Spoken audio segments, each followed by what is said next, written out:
마태복음 6장 11절, 12절, 13절 같이 읽겠습니다.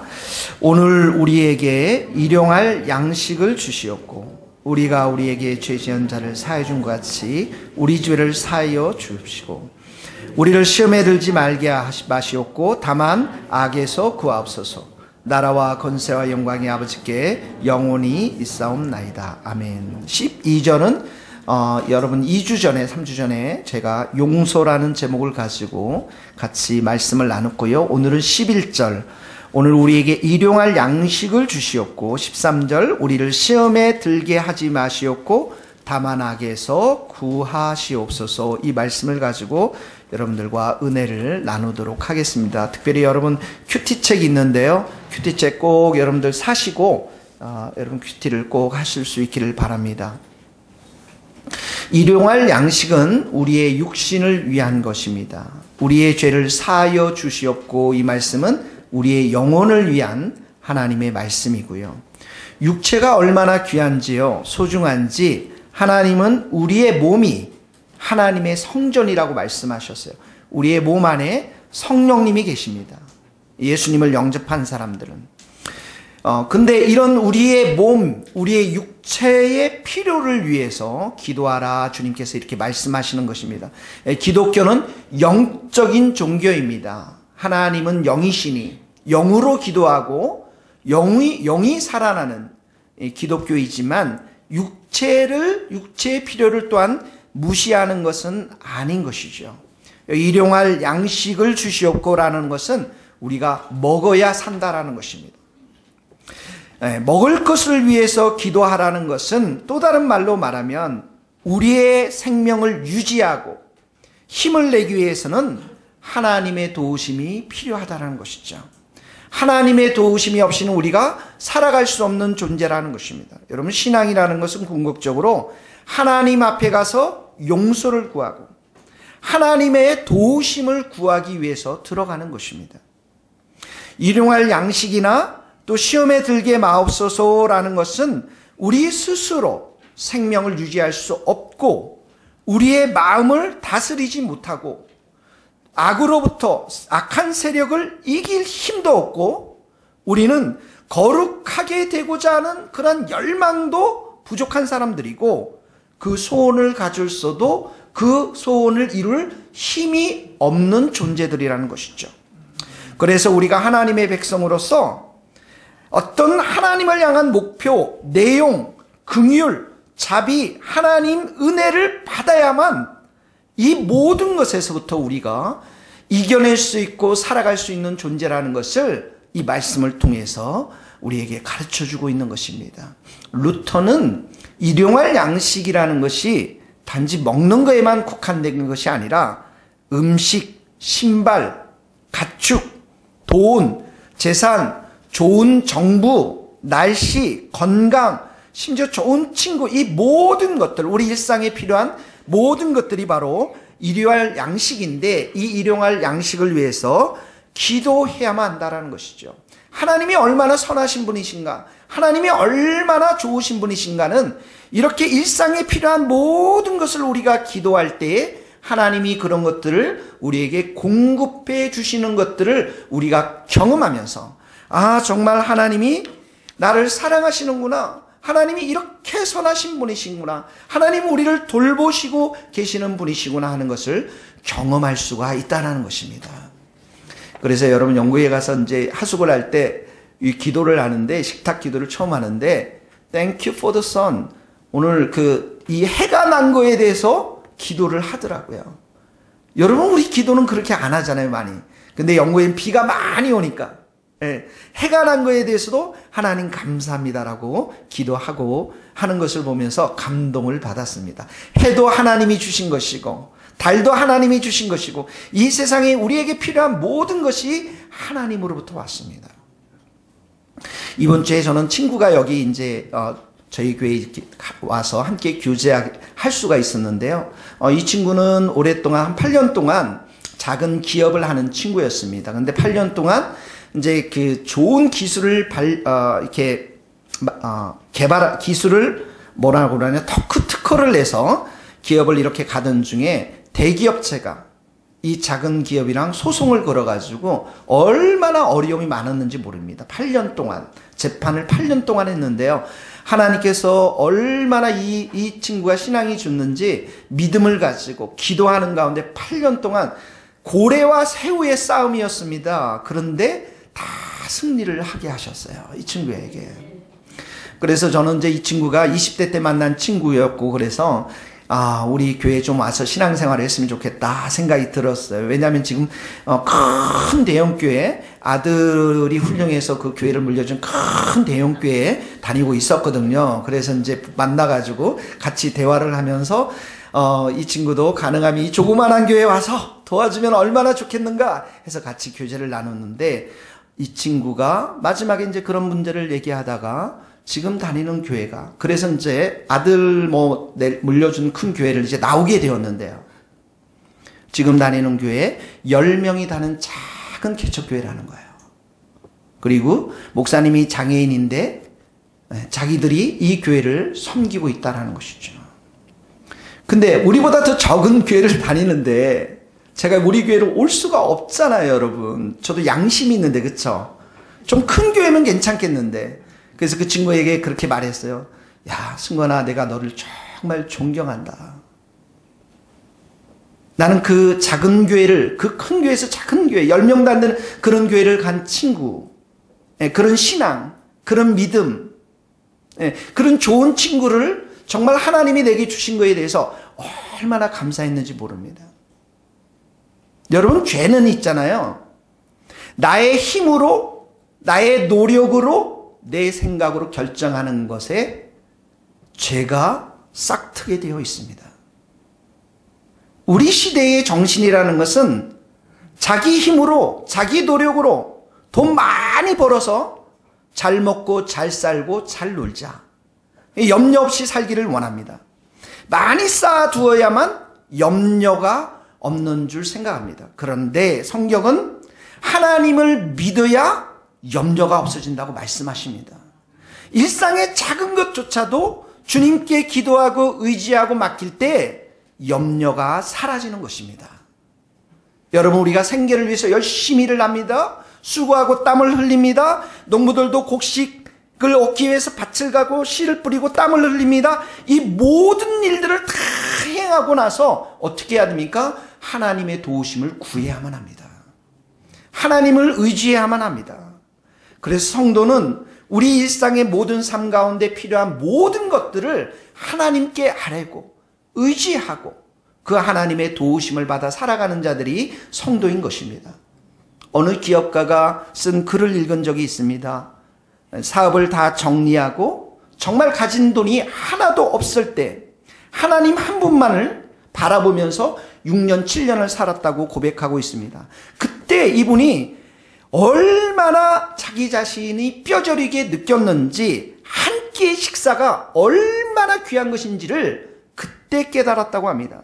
그냥 한 끼 밥이 아니었고 내 생명을 지탱해 주시는 하나님의 힘이요, 하나님의 은혜였음을 고백하면서 그 밥 한 끼 앞에 얼마나 자기 자신이 교만하게 살았고 얼마나 자기 자신이 돈을 사랑하며 살았는지 오만함을 회개하는 그런 책을 읽은 적이 있습니다. 하나님, 저는 정말 교만합니다.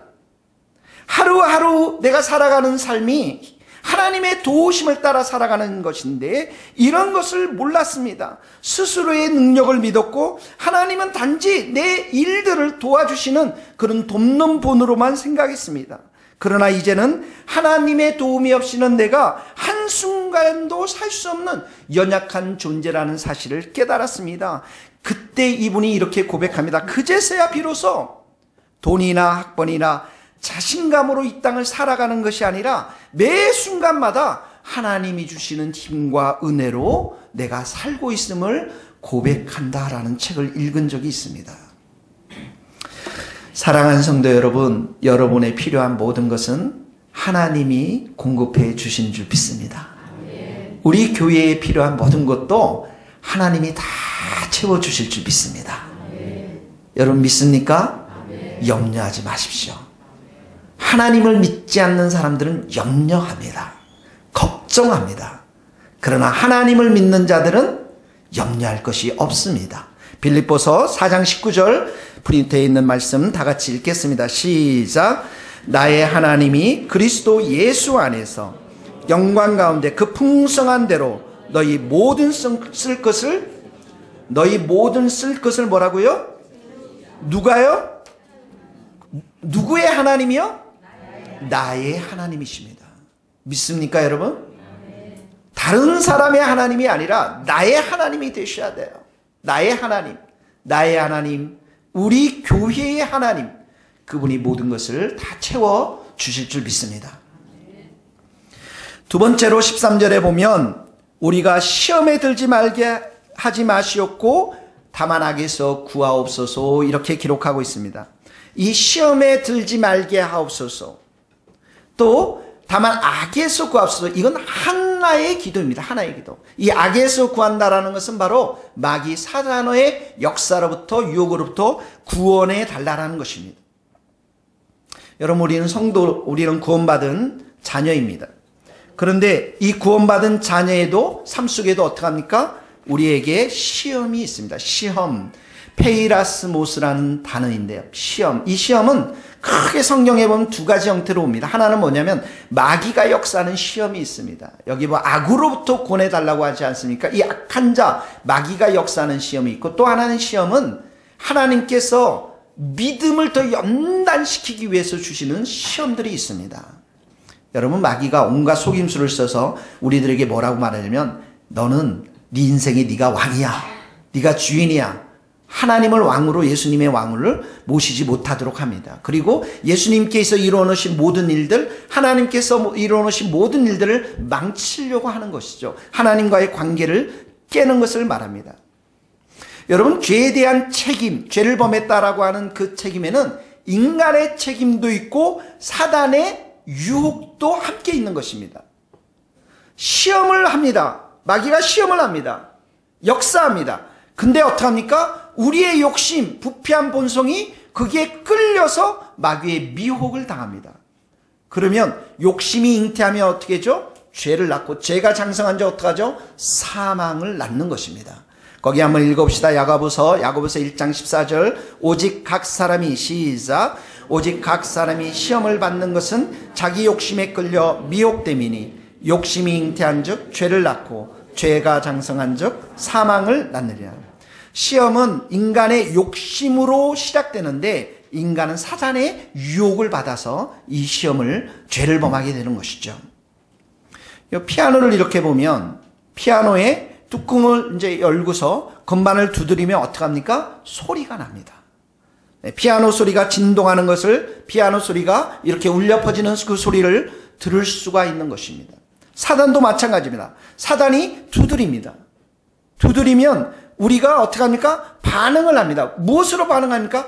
욕심으로 반응을 하는 거예요. 그러면 어떻게 하면 소리가 들립니다. 죄를 범하게 되는 거예요. 그러니까 사단이 딱 두드릴 때 어떻게 해요? 피아노 문을 꽉 닫고 나와야 돼요. 사단의 그 피아노의 손이 꽉 찌도록 우리의 욕심을 그때 차단해야만 되는 것이죠. 여러분, 루터가 이렇게 말했어요. 새들이 머리 위에 나는 것 우리가 막을 수는 없지만 내 머리 위에 새가 둥지를 트는 것, 집을 짓는 것 막아야 한다라는 말과 동일한 말씀인 것이죠. 유혹은 크게 세 가지로 다가옵니다.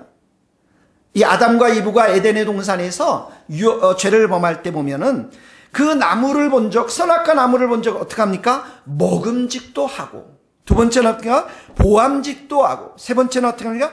지혜롭게 할 만큼 탐스럽기도 하고. 여기 먹음직도 한다라는 게 뭐예요? 육신의 정욕입니다. 부패한 우리의 본성입니다. 여기 보암직도 한다라는 건 무엇입니까? 안목의 정욕입니다. 세상의, 육체의 자랑인 것입니다. 영혼에는 관심이 없고 육체의 아름다운 것만을 추구하는 것, 안목의 정욕인 것입니다.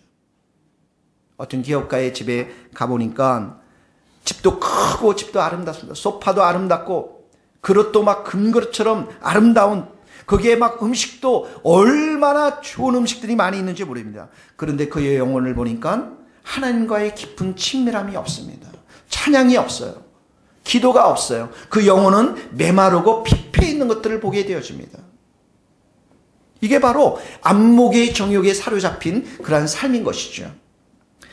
지혜롭게 할 만큼 탐스럽다라는 것은 이생의 자랑을 말하는 것이, 이생의 자랑, 야망과 야심, 자기 자신을 위해 살아가는 야망과 야심에 사로잡힌 것들을 말하는 것이죠. 우리는 이 세 가지의 유혹을 따라서, 마귀의 유혹을 따라서 죄를 범하게 되는데, 이 마귀로부터 우리가 벗어날 수 있는 세 가지 이 시험을 이겨낼 수 있는 방법들이 있습니다. 성경에는 이 세 가지 방법에 대해서 우리에게 가르쳐주고 있는데, 시험에 들지 말도록 우리가 기도하면서 이 세 가지를 행해야만 합니다. 첫 번째 뭐냐면, 시험이 올 때, 마귀가 시험을 걸어올 때 어떻게 해요? 그 시험의 장소를 피해야만 합니다. 도망가야 됩니다. 요셉이 그랬잖아요. 요셉이 계속해서 눈짓을 하죠. 요셉의 그 주인의 보디발, 그 주인의 아내로부터 계속 눈짓을 해서 무슨 눈짓을 합니까? 나하고 잠을 자자고 눈짓을 합니다. 여인이 보면 성경에 보면 날마다 그렇게 청했습니다. 아예 요셉은 듣지도 않고 같이 있지도 않았어요. 근데 어느 날 어떡합니까? 둘이 집에 있을 때 그 여인이 옷을 잡아당기죠. 침실로 가자라고. 그때 요셉이 어떡합니까? 그 옷을 벗어두고, 겉옷을 벗어두고 어떡합니까? 성경에는 도망했다라고 하네요. 도망했다라고. 여러분들에게 그런 자리가 혹시 있다면 도망할 수 있기를 예수님의 이름으로 축원합니다. 핸드폰이 그렇게 여러분들을 죄를 범하는데 핸드폰을 어떡합니까? 도리에 올려놓고 돌로 깨버려야 돼요. 깨버려야 돼요. 테레비가 여러분들이 그렇게 욕하면 어떻게? 테레비를 쓰레기통에 집어넣어 버려야 돼요. 그게 도망하는 것입니다, 여러분.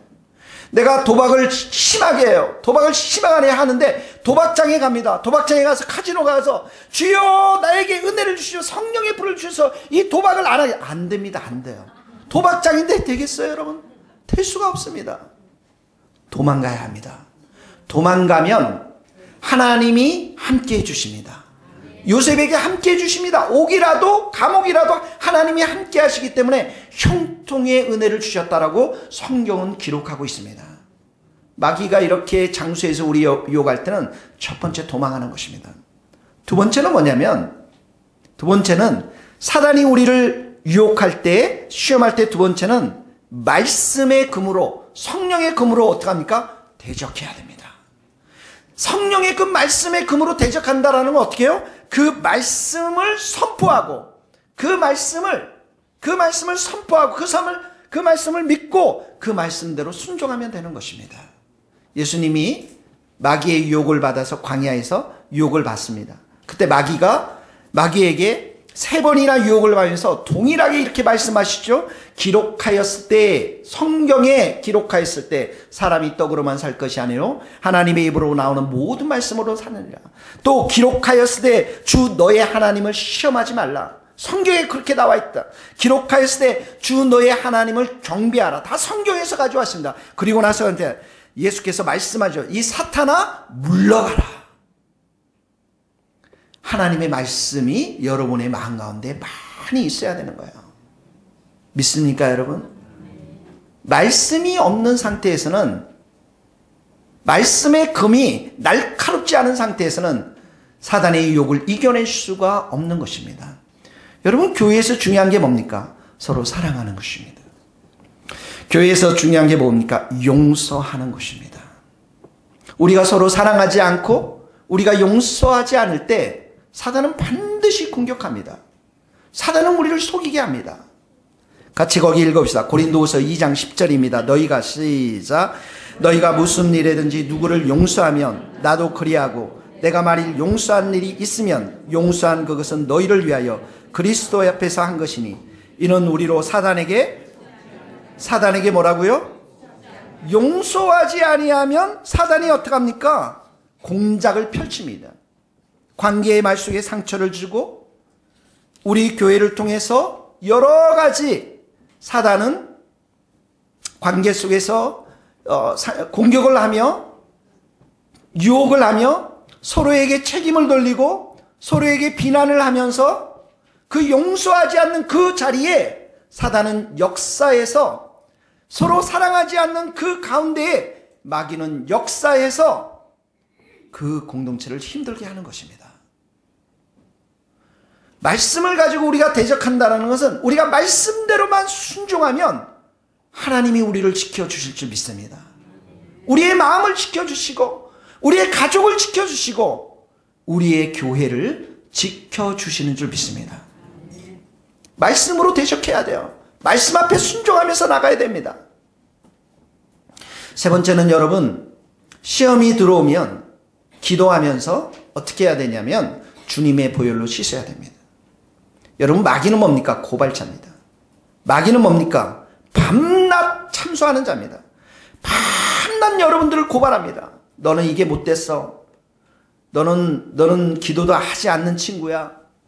너 친구는 아니죠. 기도하는 놈이야. 너는 맨날 입술 가운데 그렇게 죄를 범하는 그런 자야. 비난합니다. 밤낮으로 고발을 하는 거예요. 여러분들이 죄책감을 갖도록, 여러분들이 형편없는 사람으로, 아주 무기력한 사람으로, 힘이 없는 사람들로 밤낮 고발하는 게 뭡니까?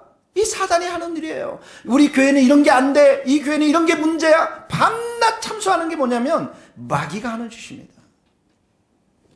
그래서 사단은 죄책감을 갖게 하고 하나님과의 관계를 파괴시키고 더 이상 기도를 하지 못하게 하고 더 이상 찬양이 없도록 여러분들을 만들어버리고 무력한 가운데 만들어서 너는 아주 더러운 사람이야. 너는 아주 형편없는 사람이야. 이 교회는 아주 문제가 되게 많아. 언제나 이렇게 참소하면서 우리를 무너뜨리게 하는 것이죠.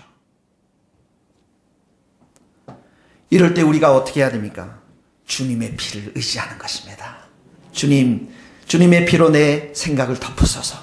주님의 피로 내 입술을 덮으소서. 주님의 피로 내 눈을 덮으소서. 주님의 피로 우리 가정을 덮어주소서. 주님의 피로 우리의 사랑하는 자녀들을 덮으소서. 주님의 보혈로 우리 교회를 덮으소서.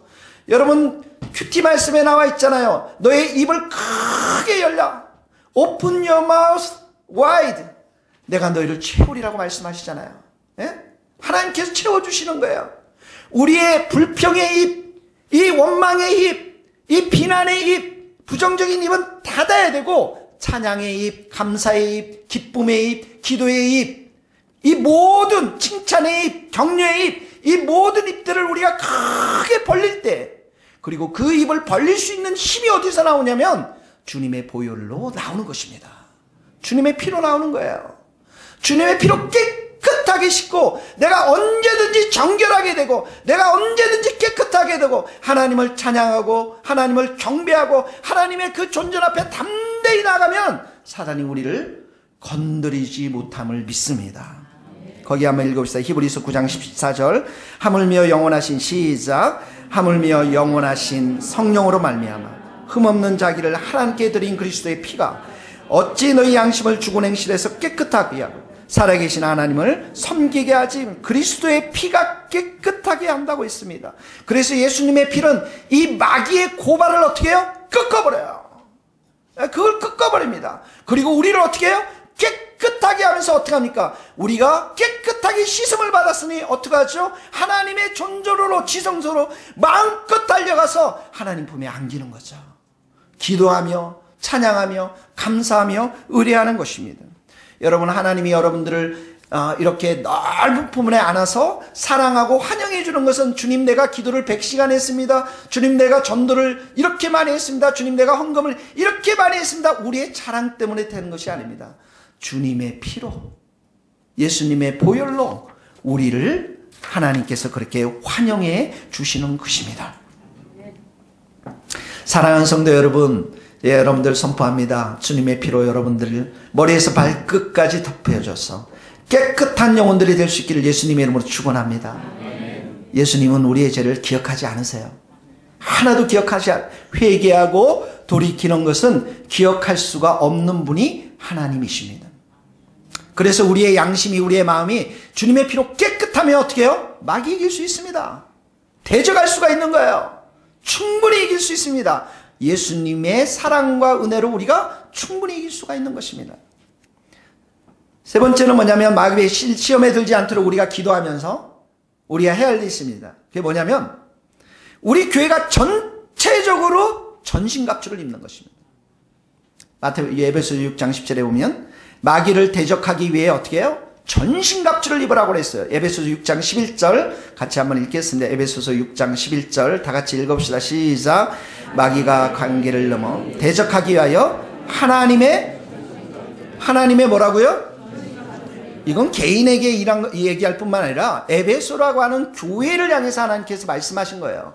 이 교회를 향해서 하나님께서 우리 모두가 다 전신갑주를 입고 마귀를 대적하라고 말씀하시는 것입니다. 천국에 가면 뭘 있습니까? 영광의 하얀 옷을 입습니다. 흰 옷을 입습니다. 그런데 땅에서는 무엇을 입어야 됩니까? 전신갑주를 입어야 돼요. 전신갑주. 영국의 성공회가 세례를 줄 때, 유아 세례를 줄 때 유아 세례 어린 아기에게 이렇게 말하면서 세례를 줍니다. 이 아이가 앞으로 십자가에 달린 그리스도를 고백하기를 부끄러워하지 않고 그리스도의 깃발 아래서 죄와 세상과 마귀를 대적하여 용감하게 싸우고 아기에게 그렇게 선포하는 거예요. 그 목숨이 다하기까지 그리스도의 신실한 군사와 종으로 살아갈 것이라는 표시로 이 유아 세례를 줍니다. 여러분 선포합니다. 여러분은 영적인 군사됨을 선포합니다. 교회로 뭉쳐야 돼요. 혼자서 인터넷 보고 혼자서 하는 것, 그건 교회가 성경에서 말하는 교회의 모습이 아닙니다. 이 교회가 서야 돼요. 그렇게 모두가 서야 됩니다. 모두가 한 사람도 예외가 없습니다. 신자는 군사입니다. 군사는 어떻게 해요? 싸우든지 싸워서 승리하든지 아니면 죽든지 실패하든지 두 가지 중에 하나밖에 없습니다. 우리는 모두가 함께 전투에 참여한 사람입니다. 하나님의 가족이고 그리스도의 몸인 것입니다. 함께 전투하면서 함께 하나가 되어서 교회로 부름을 받아서 기도로 하나 되어야 되고 말씀으로 하나가 되어야 되고 진리의 투구로 하나 되고 의의 흉배를 가져야 되고 믿음의 방패를 가지고 우리가 든든히 하나가 교회가 돼서 세워나갈 때 마귀를 대적할 수 있는 능력이 우리들 가운데 있게 될 줄로 믿습니다. 여러분 사자들 아시죠? 사자 아세요? 영어로 뭐예요? 사자가 맞아요. 라이언이라고 하는 거예요. 사자 중에서 늙은 사자가 힘이 없어요. 여러분 힘도 없고 늙게 되니까 이 사자가 이빨이 다 뽑히고 사냥을 나갈 때 늙은 사자가 힘이 안 돼요. 근데 늙은 사자가 하는 역할이 있어요.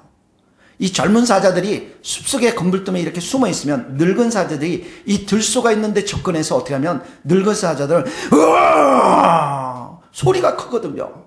그러니까 막 소리를 크게 하면서 그 들소들을 이게 접근하는 거예요. 그러면 이 들소가 얘는 늙었잖아요. 이빨도 없잖아요. 얘랑 싸워야 되는데 어떡합니까? 도망가요. 어디로 도망가겠어요? 뒤로 도망가요. 근데 거기에 누가 있습니까? 젊은 사자들이 버티고 있는 거야. 그래서 어떡합니까? 그래서 들소들이 죽었다는 슬픈 이야기입니다, 여러분. 함께 맞서서 싸워야 되는데 이 교회가 함께 맞서 싸우면 성령에서 전신갑주를 입고 싸우면 성령의 금을 들고 우리가 성령 안에서 기도하면 반드시 승리하겠다고 말씀하셨는데 도망가는 자들, 뒤로 물러서는 자들 함께 맞서 싸워야 한다는 것입니다. 여러분 한 사람 한 사람이 얼마나 소중한 사람인 줄 아세요? 여러분 한 사람 한 사람이 이 교회에 와서 금요일날 부르짖는 그 기도가 얼마나 강력한 힘이 있는 줄 아십니까 여러분? 여러분 한 사람이 얼마나 소중한 사람인 줄 아세요 여러분? 느헤미야의 책을 읽어보면 성벽을 재건하는데 이 군인들이 아니죠. 그 시민들이 허리에 칼을 차고 또 한 손에는 연장을 들면서 연장이 뭔지 알죠? 망치 뭐 이런 삽 들고 들고서 성벽을 재건합니다. 왜 그렇습니까? 대적자가 몰려오기 때문에 그러는 거예요. 한쪽에는 칼을 들고. 근데 인원이 부족하니까 하나씩 뭘 주냐면 나팔을 줬어요. 그래서 저쪽에 대적자가 침공한다 그러면 나팔을 뿌 붑니다. 그러면 어떻게 해요? 이 사람들이 다 모여서 대적과 싸워서 이기는 것입니다. 나팔을 부는 거예요. 서로를 위해서 싸우도록, 이 성벽이 건축이 되도록 서로를 위해서 나팔을 불면서 돕고 하나 되어서 그 대적을 물리치는 장면들이 느헤미야에 나오고 있습니다. 우리도 어떡합니까? 나팔을 불러야 돼요. 남양주에서 캄 아줌마가 나팔을 와 불러요. 나는 진짜 캄보디아에 가는데 힘이 없습니다. 나팔을 와 불면 어떻게 해요? 우리가 함께 가서 기도해주고 축복해주고 격려해줘야 되는 거예요. 신림동에서 나팔을 와 불어요. 외롭다고 포리. 그러면 어떻게 해요? 우리가 가서 위로해주고 격려해주고 축복해줘야 되는 거예요. 나팔을 불지 않으면, 우리가 서로 듣지 못하면 교회는 힘이 없습니다. 반드시 혼자 있는 그 사람에게는 마귀가 역사하는 거예요. 어떤 교회 성도가 몇 주째 교회를 나오지 못했어요. 알고 보니까 직장이 잃어버렸어요. 2개의 파트타임 잡을 갖다 보니까 교회를 나오지 못한 거예요. 설상가상으로 딸이 건강 문제로 수술을 했어요. 스트레스가 많았습니다. 열심히 기도해서 믿음으로 새 직장을 원했지만 응답이 없었습니다. 결혼 생활도 힘들었습니다. 근데 어떡합니까? 이 사람에게 마귀가 불화살로 공격한 것이죠. 그의 믿음이 점점점 약해갑니다. 교회 리더였는데 일이 바쁘고 그러니까 교회도 못 나가니까 리더도 다 내려놓습니다. 성도들과 관계도 점점 끊어집니다. 교회도 출석하지 못합니다. 이 사람은 어떻게 해요? 나팔을 불러야 돼요. 내가 이런 지금 환경입니다. 나팔을 불어야 된다라고요. 결국 이분의 목사님이 나팔을 대신 불어줬어요. 그리고 성도들이 함께 모여서 기도하고 이분의 새로운 직장을 위해서 기도해서 새로운 직장도 얻게 되고, 그리고 그 딸도 수술한 이후에 성도들이 함께 격려하며 위로하면서 이 교회도 서고 이 가정도 세워지는 은혜의 역사가 있었던 것이죠. 여러분, 우리는 내가 힘들면 다른 사람에게 나팔을 불지 않습니다. 그리고 혼자 동굴에 가서 다른 사람이 자기를 찾아오기를 기다려요. 우리가 어떻게 알아요? 동굴에 들어가 있는 사람은 어떻게 합니까? 나팔을 불지 않는데 어떻게 합니까? 그리고 온갖 부정적인 소설을 다 씁니다. 하나님은 나를 사랑하지 않아. 목사님은 나에게 관심도 없어. 이 형제자매 리더에게 나에게 아무런 힘도 안 돼. 이 교회는 소망이 없어. 부정적인 소설만 마음껏 쓰는 것이죠. 사랑하는 성도 여러분, 마귀의 퇴적은 우는 사자와 같이 오늘도 으르렁대면서 여러분을 잡아먹으려고 합니다. 결코 약한 힘이 아닙니다. 물론 십자가로 마귀는 허리가 꺾였지만 여전히 역사하고 있는 게 마귀의 역사입니다. 혼자서는 여러분들이 이걸 이겨낼 수가 없는 거예요. 그래서 여러분, 이 교회가 우리에게 주신 것입니다. 우리의 연약함, 우리의 죄들을 우리의 이 소그룹에서 함께 나누며 이 모든 것들을 나누면서 하나가 되어주고 격려해주고 눈물로 기도해주고 사랑을 베풀라고 우리를 불러주신 것을 믿습니다. 여러분, 축복합니다. 나팔을 크게 불 수 있기를 바랍니다. 불어야 돼요. 그리고 마귀와 공개적인 싸움을 걸어야 합니다. 교회가 함께 걸어야 되고 여러분의 소그룹이 함께 걸어야 됩니다. 이거 위해서 우리를 교회로 불러주신 줄 믿습니다. 사랑하는 우리 중고등부 친구들, 나팔을 불 수 있기를 바랍니다. 언제 불어야 돼요? 토요일날 와서 불어야 돼요. 세게 부르세요. 지혜가 부족하면 하나님이 지혜를 주실 것입니다. 영어가 부족하면 영어를 가르칠 것입니다. 폴도 있고 미소 선생님도 있어요. 나팔을 불러야 됩니다. 마지막으로 이렇게 마귀의 시험도 있지만 하나님은 우리에게 믿음을 연단하기 위해서 시험을 허락합니다. 시험이 한두 개가 아니에요. 여러 가지 시험을 주십니다. 돈의 시험, 많은 시험들이 있어요. 근데 성경은 뭐라고 합니까? 그 시험을 당할 때에 온전히 기뻐하라고 말합니다. 왜 그렇습니까? 이 시련을 통해서, 시험을 통해서 우리의 믿음이 연단되어지고 우리의 신앙이 인내 가운데 들어가기 때문에 그렇습니다. 믿음과 인내가 있으면 100% 일전 백성입니다. 하나님이 가장 기뻐하는 신앙입니다. 거기 한번 읽어봅시다. 야고보서 1장 2절. 내 형제들아, 시작. 내 형제들아, 너희가 여러 가지 시험을 당하거든 온전히 기쁘게 여기라. 이는 너희 믿음의 시련이 인내를 만들어내는 줄 너희가 알미라. 시련을 통해서, 이 시험을 통해서 어떻게 합니까? 믿음이 연단되어지는 것이에요. 이 시험이 통과되지 못하면 정금 같은 믿음은 가질 수가 없습니다. 인내는 끝나는 거예요. 욥이 뭐라고 말했습니까? 그 많은 시련이 있었죠. 시험이 있었죠. 재산 다 날리고 가족 다 날리고 그리고 병으로 지쳐서 완전한 여러 가지 시험이 왔을 때 그가 고백한 말이 있습니다. 내가 가는 길 하나님이 아신다. 그가 나를 단련시키고, 뭘 단련합니까? 마음을 단련시키겠죠. 믿음을 단련시키겠죠. 그리고 이렇게 단련된 이후에는 내가 정금처럼 순간처럼 믿음을 가지고 하나님 앞에 나갈 것이다. 아브라함이 시험을 당했습니다. 말년의 시험입니다. 이삭을 바치라는 시험입니다. 사라가 믿음이 없었다면 아브라함을 그날 저녁에 엄청 때렸을 것입니다. 그 아들이 어떻게 난 아들인데 죽이려고 그러냐고. 근데 성경은 뭐라고 합니까? 시험이 왔을 때 믿음으로 행했다라고 고백합니다. 믿음으로. 거기 한번 읽어봅시다. 욥기 23장 10절. 그러나 시작. 그러나 내가 가는 길을 그가 아시나니 그가 나를 단련하신 이유는 내가 순금같이 되어 나오니라. 히브리서 11장.